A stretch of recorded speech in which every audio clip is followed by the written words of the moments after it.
மரணத்தையே நேருக்கு நேர் பார்த்து ஜெயித்த ஒரு சிறுவனின் கதைய இன்னைக்கு நாம பார்க்க போறோம். தயாரா? குழந்தை இல்லாத மிருகண்ட முனிவர் சிவபெருமானை நோக்கி கடுமையான தவம் இருந்தார். அப்போ சிவன் ஒரு சவாலான தேர்வு கொடுத்தார். முட்டாளான நீண்ட ஆயுள் கொண்ட மகனா இல்ல 16 வயசுல இறக்கும் அறிவாளியா? அவங்க அறிவார்ந்த மார்க்கண்டேயனைத்தான் தேர்ந்தெடுத்தாங்க. மார்க்கண்டேயனுக்கு 16 வயசு நெருங்கினதும் மரண பயம் வந்தப்போ அவன் சிவபெருமான் மேல அசைக்க முடியாத பக்தி வச்சான். அந்த பயங்கரமான நாளும் வந்தது. யமதர்மன் நேரா வந்து தன் கொடிய பாசக்கயிற்றைய அந்த சிறுவன் மேல வீசினார். ஆனா மார்க்கண்டேயன் சிவலிங்கத்தை கெட்டியா பிடிச்சிட்டு இருந்தான். அதனால அந்த பாசக்கயிறு லிங்கத்தையும் சேர்த்து சுழற்றி பிடிச்சிடுச்சு. உடனே பெருங்கோபத்தோட லிங்கத்திலிருந்து வெளிவந்த சிவபெருமான் யமனையே வீழ்த்திட்டார். இதுதாங்க கதையோட உச்சகட்டம். சிவன் அவனுக்கு அழியா வரம் கொடுத்தார்.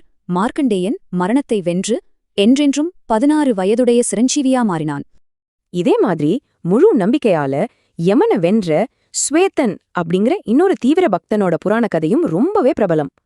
இதுல ஆச்சரியம் என்ன தெரியுமா? மார்க்கண்டேயன் உயிர் பிழைச்சது மட்டும் இல்லாம ஒரு மிகப்பெரிய வரலாற்று நூலுக்கே அவர்தான் பேர் காரணம். அந்த மார்க்கண்டேய புராணம்தான் 18 முக்கிய இந்து புராணங்கள்ல ஒன்னு. இது எந்த ஒரு சார்பும் இல்லாத பழமையான நூல்.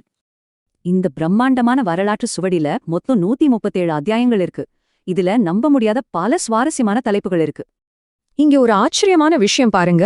இதோட ஆரம்ப அத்தியாயங்களை ஞானம் பெற்ற 4 பறவைகள் தான் கதையா சொல்றாங்க.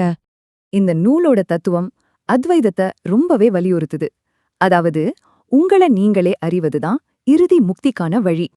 ஆனா இதுலயே ரொம்ப ஃபேமஸான பகுதி எதுனா கிபி 550ல சேர்க்கப்பட்ட இந்த தேவி மகாத்மியம் தான்.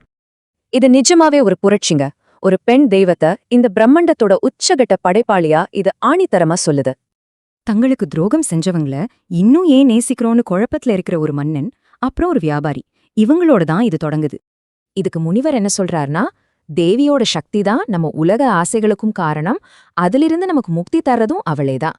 ஆன்மீகத்தை மட்டும் சொல்லலங்க, பண்டைய இந்திய மக்களோட சமூக வாழ்க்கை, புவியியல்னு இது ஒரு மிகப்பெரிய கலைக்களஞ்சியமாவே இருக்கு. ஒரு குழந்தையோட கருவளர்ச்சிக்கு தாயோட பங்களிப்பு எவ்வளவு முக்கியம்னு அன்னைக்கே ரொம்ப சயின்டிஃபிக்கா இந்த நூல்ல சொல்லியிருக்காங்க. ஒரு கடினமான புராண சவால்ல தொடங்கி ஒரு அழியாத வரலாற்று நூல் வரைக்கும் மார்க்கண்டேயனோட வரலாறு நிஜமாவே ஒரு பிரம்மாண்டம்தான். கடைசியா உங்களை ஒரு கேள்வி கேக்குறேன். உங்க மரண தேதி முன்கூட்டியே தெரிஞ்சா நீங்க எப்படி வாழ்வீங்க? கொஞ்சம் யோசிச்சு பாருங்க.